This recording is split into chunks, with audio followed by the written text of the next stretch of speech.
সোণাপুৰৰ পৰা মই জুবিন গাৰ্গে কৈছো ছিংগাপুৰত কোন সেইকেইটা তাত নাই নহয় মই এতিয়া খাৰগুলি কাহিলীৰ পৰা কতোৱে নাই মই এতিয়া সোণাপুৰ মাথো সোণাপুৰে মোৰ শেষ ঘৰ শেষ মঞ্চ এতিয়াৰ পৰা গান নাগাওঁ আৰু মই মাথো শুনিম স্পেচিয়েলি মই নাইট ছুপাৰ কেইখনক কৈছো উজনিলৈ অহা যোৱা কৰোঁতে সোণাপুৰৰ এই ঠাইখিনিতে মায়াবিনীটো ডাঙৰ কৰিব যাবি ৰৈ থাকিম পূজা কৰি ৰাতিৰ বুকুত মই আগতেও কৈছিলো আৰু এতিয়াও কৈছো মোৰ কোনো জাতি নাই মোৰ কোনো ধৰ্ম নাই সৰু সজা দেখুৱাই দিলো কোন হনে তাত ব্ৰাহ্মণ কলিতা আলী ৰহমান ডেকা বড়ো ৰাভা পূজাৰী আৰু এইটো কি কয় নমাজ পঢ়াই যে মৌলবীও আহিছে সৰু সজালৈ I love people I love man সেইবাবে মুখ্যমন্ত্ৰী হিমন্ত দাকো কৈছো মই বিৰোধী দলকো কৈছো লুৰি নকিৰ সকলোকে কৈছো পলিটিক্স নকৰিবা বন্ধু মই সৰু সজাইৰ মানুহৰ অসমখন বিচাৰিছিলো চাই থাকিম সোণাপুৰৰ পৰা খেলি মেলি হলে কষ্ট পাম উভতিও আহিব নোৱাৰিম যোৰহাটৰ মানুহখিনিয়ে কষ্ট পাইছে বুলি শুনিছো মোৰো যাবৰ মন আছিল প্ৰিয় ঠাই দেউতাৰ ঠাই উপায় নাই পলম হলে শৰীৰটো কষ্ট পায় বাকী গৰিমা আৰু দেউতাই গুৱাহাটীতে থকাটো বিচাৰিলে একো নাই গুৱাহাটীলৈ আহিলে মাত দি যাব সোণাপুৰতে থাকিম আৰু এটা কথা যোৰহাটত প্ৰতিমূৰ্তি এটা হ'ব বুলি শুনিছো গুচি যাম কেতিয়াবা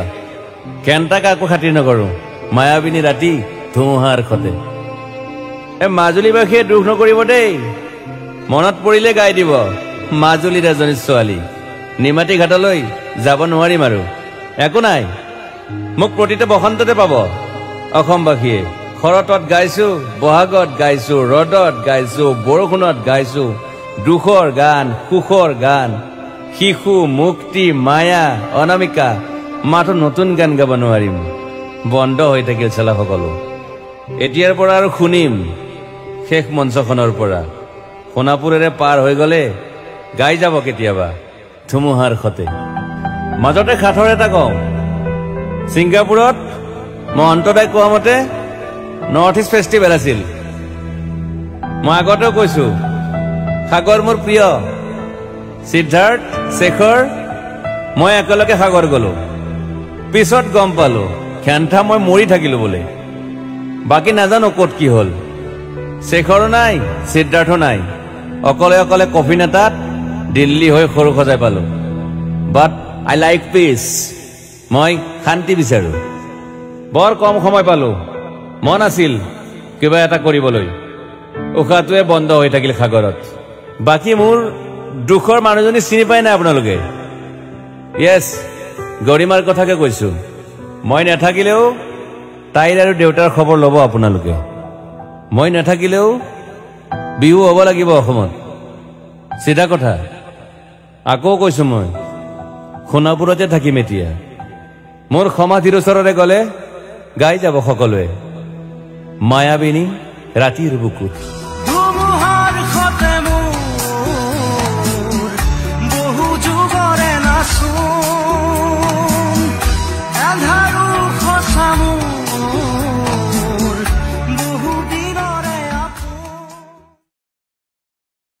এতিয়া মই কিন্তু এনেকুৱা অৱস্থাত নাই যে মই কাৰোবাক ৰিপ্লাই কৰিম মোক লৈ যদি কোনোবাই ছ'চিয়েল মিডিয়াত যদি কিবা লিখিছে মোৰ কিন্তু ৰিপ্লাই কৰাটো উচিত নহয় কাৰণটো হ'ল মই এটা বেলেগ এটা মিছনত আছোঁ এই ঘটনাটোৰ লগত বা জুবিন দা যে আজি আমাৰ পৰা যে নোহোৱা হৈ গ'ল এই বিষয়টোৰ লগত যিখিনি মানুহ জড়িত আছে একচুৱেলি সেইখিনি মানুহে শাস্তি পাব লাগে বা অসমীয়া ৰাইজে ন্যায় পাব লাগে মোৰ উদ্দেশ্য কিন্তু অকল সেইটোৱে কিন্তু তাৰপিছতো মই এটা পোষ্ট দেখা পালোঁ ছ'চিয়েল মিডিয়াত ফেচবুকত দেখা পাইছোঁ তেখেত হ'ল মৃণাল কান্তি মেধি তেখেতে মোক ফটুৱা কলিতা বুলি সম্বোধন কৰিছে তেওঁতো ইনডাইৰেক্টলি কৈছে মই কিন্তু ডাইৰেক্ট কথা কোৱা মানুহ অভিয়াছলি মোকে সম্বোধন কৰিছে তেওঁ মই ফটুৱা হয় ঠিক আছে মই মানি লৈছোঁ কিন্তু কথাটো হ'ল তেওঁ যিখিনি কথা কৈছে যে জুবিন গাৰ্গ আৰু NK প্ৰডাকশ্যন মানে দেৱবৰকটকীৰ মাজত যিটো সংঘাত হৈছিলে যিটো ফাট মেলিছিলে সেইখিনি সময়ত হেনো শেখৰজ্যোতি গোস্বামী নাছিলে মৃণাল কান্তি দাদা আপোনাক মই এটা ৰিকুৱেষ্ট কৰোঁ যিখিনি সময়ত জুবিন দা আৰু দেৱবৰকটকী মানে NK প্ৰডাকশ্যনৰ মাজত যিটো সংঘাত হৈছিলে সেইখিনি সময়ত কিন্তু শেখৰজ্যোতি গোস্বামী আছিলে আপুনি কি কৈছে যে সেইখিনি সময়ত হেনো শেখৰ জ্যোতি গোস্বামীয়ে এই সংগীত জগতত ভৰিয়ে দিয়া নাছিলে তাতে আপুনি যদি নাজানে অকণমান অধ্যয়ন কৰক মই আপোনাক শ্ৰদ্ধা কৰোঁ আপোনাক ভাল পাওঁ আপোনাক এজন মানে জ্যেষ্ঠ শিল্পী হিচাপে আপোনাক সন্মান কৰোঁ কিন্তু আপুনি যদি নাজানে নহয় আপুনি অকণমান অধ্যয়ন কৰক নজনাকৈ যা তা কথা নক'ব আৰু মই এটা কথা কওঁ দেই যিটো মই ভিডিঅ' বনাইছিলোঁ সেই ভিডিঅ'টোত কৈছিলোঁ যে কাৰোবাৰ যদি ডাউট আছে তেতিয়াহ'লে সেই সময়ৰ মানুহখিনিৰ লগত অকণমান ডিছকাছ কৰক হয়নে নহয় মই যদি অলপো যদি মিছা কথা কৈছোঁ নহয় মোক আপোনালোকে যি শাস্তি দিয়ে আৰু এইখিনিতে মই এটা কথা কওঁ দেই এই যে মই ভিডিঅ'টো আজি প্ৰস্তুত কৰিছোঁ তাৰ উদ্দেশ্য কিন্তু অকল মৃণালকান্তি মেধি নহয় মোৰ সমালোচনা কৰা মোৰ সময় নাই বিশ্বাস কৰক মোৰ মনটো বহুত বেয়া লাগি আছে আৰু মই মেণ্টেলি বহুত দুৰ্বল এই ভিডিঅ'টো বনোৱাৰ এটাই উদ্দেশ্য এই মৃণালকান্তি মেধিৰ নিচিনা আৰু বহুত মানুহ হয়তো পৰৱৰ্তী সময়ত ওলাই আহিব যিখিনি কালপ্ৰিট আছে তেওঁলোকক ডিফেণ্ড কৰিব তেওঁলোকৰ হৈ কথা পাতিব গতিকে তেনেকুৱা যাতে হ'ব নাপায় সেইকাৰণে মই এই ভিডিঅ'টো প্ৰস্তুত কৰিলোঁ মাননীয় মুখ্যমন্ত্ৰী হিমন্ত বিশ্ব শৰ্মা ডাঙৰীয়া আপোনাৰ ঠাইত যদি ধুবুৰীৰ পৰা মাননীয় চকুৰ আলী ডাঙৰীয়াক আনি নাইবা শ্যামকানু মহন্তৰ ককায়েক মাননীয় ননীগোপাল মহন্তকো মুখ্যমন্ত্ৰী পাতি দিয়া হয় তেওঁলোকো একেধৰণে তদন্ত কথাই ক'ব যোৱা 4টা দিন ধৰি অসমৰ প্ৰতিগৰাকী মানুহে একেমুখে একেস্বৰে কৈ আছে যে যিসকলে জুবিন দাক তালৈ লৈ গৈছিলে আৰু যিসকল জুবিনদাৰ লগত নাৱত আছিলে সেই মুহূৰ্তত সকলোকে ধৰি আনি জেলত ভৰাওক ইমান আপোনাক অনুৰোধ জনোৱাৰ পাছতো এবাৰো আপোনাৰ মুখেৰে কিয় উলিয়াব পৰা নাই যে আপুনি ধৰি আনি মানুহকেইজনক জেলত ভৰাব আপুনি জুবিনদাৰ শেষ কৃত্যত উদ্ভাণ্ডলি কৰা সকলৰ বিৰুদ্ধে আইনী ব্যৱস্থা গ্ৰহণৰ কথা ক'ব পাৰে আপুনি মুখ্যমন্ত্ৰী হৈ থকা অৱস্থাত ইটো কৰিব নিদিওঁ সিটো কৰিব নিদিওঁ বুলি ক'ব পাৰে কিন্তু সেই একেই এগ্ৰেছন একেই দমত আপুনি এবাৰো কিয় কোৱা নাই যে আপুনি মুখ্যমন্ত্ৰী হৈ থকা অৱস্থাত কোনো সাৰি যাব নিদিওঁ ৰাইজ আপোনালোকে চিন্তা নকৰিব আমি সকলোকে আনি জেলত ভৰাম কিহে আপোনাক ইমান বাধা দি ৰাখিছে মুখ্যমন্ত্ৰী মহোদয় জুবিনদাৰ মৃত্যুৰ কাৰণে দায়ীসকলক এৰেষ্ট নকৰাকে আপুনি যিমানবাৰ মুখখন মেলি তদন্তৰ কথা ক'ব ইটো কথা ক'ব সিটো কথা ক'ব এটা কথা স্পষ্টকৈ মনত ৰাখক সিমানবাৰে আপুনি অসমৰ ৰাইজৰ সমৰ্থন হেৰুৱাই থাকিব কিন্তু আচলতে আপোনাৰ বিৰোধী ৰাজনৈতিক অৱস্থান কৰিবৰ কাৰণে আমি ভাল পাব লাগে কিন্তু এই জুবিনদাৰ মৃত্যুৰ বিষয়টো ৰাজনীতিতকৈ ঊৰ্ধত সেইটো কাৰণে আপোনাৰ ভাল পৰামৰ্শ আপোনালোকে আমি আগবঢ়াই আছোঁ যে অসমৰ ৰাইজে বিচাৰি থকা কামটো কৰক মানুহকেইজনক আনি জেলত ভৰাওক আৰু আমি ক্ৰনলজি একো নামানো যে এটা এটাকে ভিডিঅ' আহি থাকিব এবাৰ ক'ব CID তাৰ পাছত আপুনি 7 দিনমান পিছত ৰাইজৰ প্ৰতিবাদ দেখি ঘোষণা কৰিব CID CBI কি তদন্ত কৰে আমি জানো গতিকে আপোনাৰো দায়িত্ব বনে যিহেতু আপুনি নিজেও কয় আপুনি জুবিনদাৰ ফেন হয় জুবিন অসমৰ সম্পদ হয় বুলি আপোনাৰ ষ্টেটমেণ্ট আছে গতিকে পলম নকৰি অনতি পলমে এই তদন্তটো উচ্চতম ন্যায়ালয়ৰ চিটিং জাজৰ দ্বাৰা কৰোৱাওক SIT বহুৱাওক গোটেই তদন্ত কৰক মৃত্যু তদন্ত কৰক আৰু যোৱা কেইটামান বছৰ আগৰ পৰা সকলো কথা তদন্ত কৰক কোনে জুবিনদাৰ ইউজ কৰি নিজৰ ব্যৱসায়িক লাভৰ কাৰণে জুবিনদাক ব্যৱহাৰ কৰি আহিছে কোনে জুবিনদাৰ ধনৰ লগত খেলি মেলি কৰি নিজৰ ধন সম্পদ বঢ়াইছে এই যিমানবোৰ এলিগেশ্যনছ আহিছে সকলোবিলাক পুংখানুপুংখভাৱে কিছু বছৰ আগৰ পৰা সকলো তদন্ত কৰক তাত লৈ যোৱা সকলক তদন্ত কৰক আৰু তাত নাৱত থকা সকলক সোধপোছ কৰি তদন্ত কৰক আৰু সকলো কৰাৰ আগতে যিসকলে লৈ গৈছিলে আৰু যিসকল লগত আছিলে তেওঁলোকক আনি জেলত ভৰাওক গতিকে মুখ্যমন্ত্ৰী ডাঙৰীয়ালৈ আকৌ আমাৰ এটা ভাল পৰামৰ্শ অসমৰ 3,30,00,000 জনতাই বিচাৰি থকা কামটো আপুনি কৰক আপুনি এই মানুহকেইজনক এৰেষ্ট কৰিলে মাত্ৰ কেইটামান পৰিয়াল হেৰুৱাব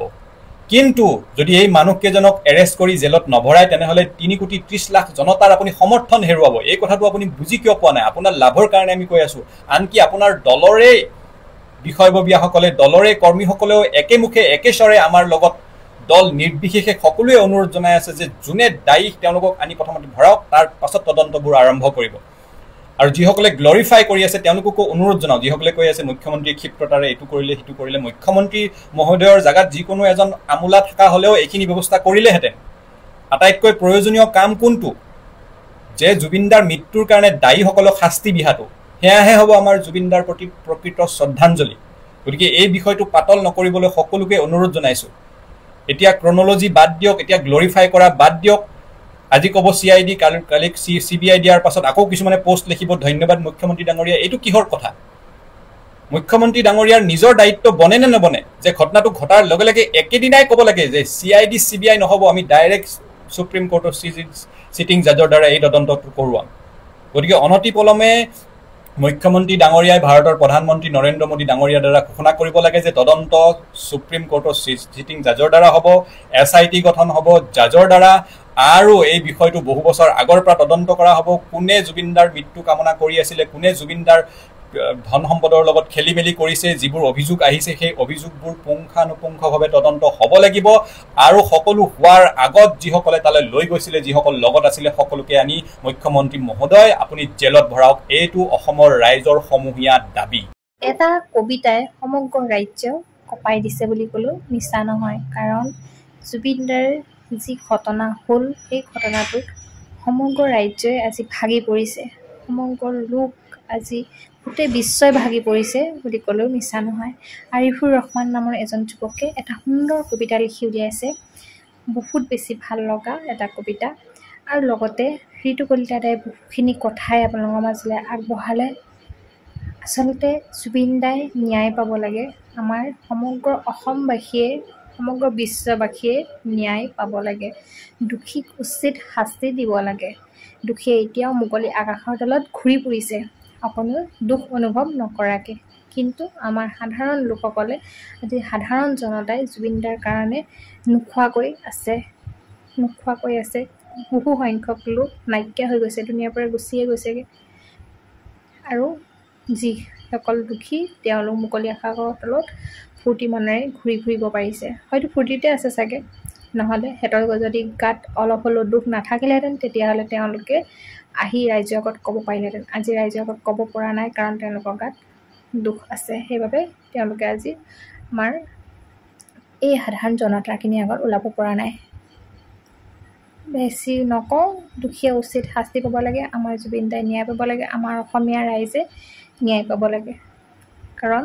আজি জুবিন দাৰ লেখীয়া মানুহ এজন আমি হেৰুৱাব লগা হ'ল এইকেইজন কালপিতৰ কাৰণে। আজি লগৰ বন্ধুৱে সকলো শেষ কৰি পেলালে,